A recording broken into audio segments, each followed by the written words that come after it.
అందరికీ నమస్కారం అండి.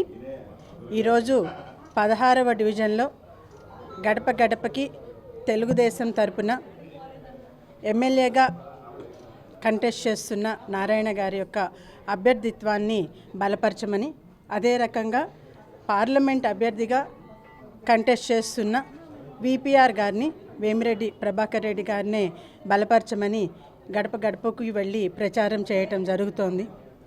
ఇప్పుడే ఒక తమ్ముడు వాళ్ళ ఇంట్లోంచి వచ్చేటప్పుడు ఆ తమ్ముడు వెళ్ళి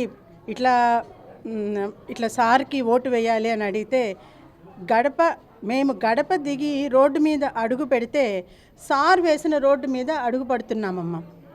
అక్క, మేము రోడ్డు దాటాలంటే రోడ్డు మీదకి వస్తే సార్ వేయించిన రోడ్డు ఇది. మా ఏరియా ఈరోజు ఇంత నీట్గా ఇంత చక్కగా ఉంది అంటే కేవలం నారాయణ సార్ వలన మాత్రమే ఇది జరిగింది. మేము అది ఎట్లా మర్చిపోతాము? ప్రతి పూట గుర్తొస్తుంది మాకు. జనము కొంతమంది ఇంకా అభివృద్ధి అంటే సార్ చేసిన అభివృద్ధి ప్రతి ఒక్కళ్ళకి మనసులో ఉంది. అభివృద్ధి అంటే ఇంకా ఏమన్నా జరుగుతుందేమోనని ఒక పొరపాటు చేశారు, కానీ ఈసారి పొరపాటు జరగదు. తప్పకుండా సార్ని గెలిపించుకోవాల్సిన బాధ్యత మా మీద ఉంది. వేరే వాళ్ళని చేస్తే ఇక్కడికి ఇంకా నాశనమే అని చెప్పి ఆ తమ్ముడు ఒక భరోసా ఇచ్చి పంపించారు. అదే రకంగా ఈ ఏరియాలో ఉన్న ప్రతి ఒక్కరిని కలుస్తున్నాము. శ్రేయోభిలాషులందరూ ఉన్నారు.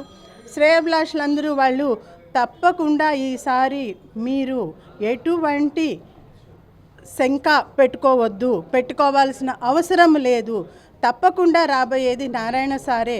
మన నెల్లూరుని ఏ విధంగా అయితే సార్ ఇప్పుడు ప్రామిస్ చేస్తున్నారో దోమలు లేని నగరంగా చేసి చూపిస్తానని ప్రామిస్ చేస్తున్నారు.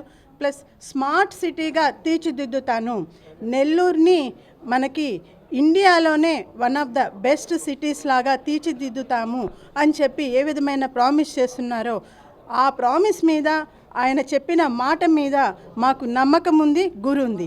అది సార్ తప్పకుండా చేస్తారనే నమ్మకంతో మేమందరము ఖచ్చితంగా సార్ని గెలిపించుకుంటామని భరోసా ఇచ్చి పంపించడం జరుగుతుంది. దీనికి భరోసా ఇచ్చిన వారి ప్రతి ఒక్కరికి, తర్వాత దీనిలో పార్టిసిపేట్ చేస్తున్న ప్రతి కార్యకర్తకి నా ప్రత్యేకమైన ధన్యవాదాలు. Thank you. ఓకే, ఈరోజు చాలా సంతోషం. నారాయణ గారు ఈరోజు నెల్లూరు నియోజకవర్గానికి ఎమ్మెల్యేగా నిలబడుతున్న సందర్భంగా వారి సత్యమణి రమా మేడం గారు ఇంటింటికి ప్రతిరోజు తిరుగుతున్నాడు.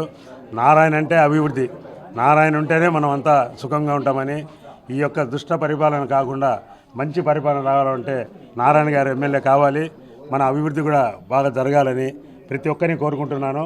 నారాయణ గారిని ప్రతి ఒక్కరూ ఈ మారు తప్పకుండా గెలిపించాలని, మన నగర అభివృద్ధి జరగాలని కోరుకుంటూ మేడం గారిని మాట్లాడాల్సింది.